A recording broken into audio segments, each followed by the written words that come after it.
বেরিয়ে দাও।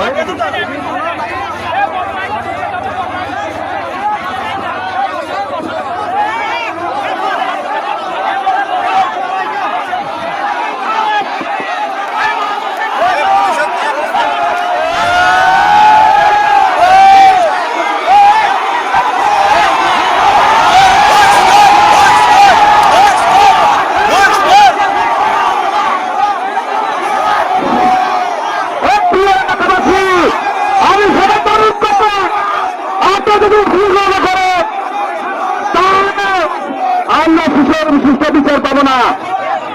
বিচার নিতে হবে, আমাদেরকে অবশ্যই তাদের আশ্রয় নিতে হবে, তাদেরকে সহযোগিতা করতে হবে। এক্ষুনি আমাদের সামনে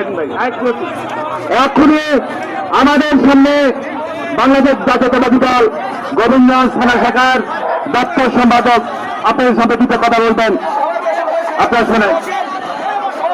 বিসমিল্লাহির রহমানির রহিম। সংগ্রামে ধর্মস্থানে আজকের এই বিক্ষোভ সমাবেশে উপস্থিত সম্মানিত ভাই বোনেরা, ছাত্র হত্যাকাণ্ডের প্রতিবাদে আজকের এই বিক্ষোভে আপনারা অংশগ্রহণ করেছেন।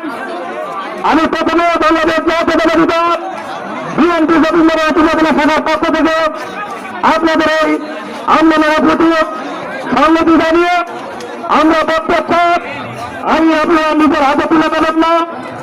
আজকে আমাদের যে খাদ্যের ভাই বলে হত্যা হয়েছে, আমরা জাতীয়তাবাদী দলের পক্ষ থেকে এক দৃষ্টান্তমূলক শাস্তির দাবি জানাচ্ছি। গোবিন্দগঞ্জ প্রশাসনের কাছে আমাদের দলের পক্ষ থেকে দাবি থাকলে অবিলম্বে ছাত্রী হত্যাকাণ্ডের যে সমস্ত আসামে এখনো গ্রেপ্তারের বাইরে আছে, 24 ঘন্টার মধ্যে তাদেরকে আইনের আওতায় এনে আপনারা গ্রেপ্তার করে দৃষ্টান্তমূলক শাস্তির ব্যবস্থা করবেন। এবং তিন আসামিকে গ্রেপ্তার করা হয়েছে, ইউনুসকে 3 আসামি গ্রেপ্তার হয়েছে, তাদেরকে রিমান্ড রেখে প্রকৃত দলের ঘটনার সাথে জড়িত তাদের কাছ থেকে আপনারা তথ্য সংগ্রহ করার জন্য আপনারা চেষ্টা করবেন। আজকে আমাদের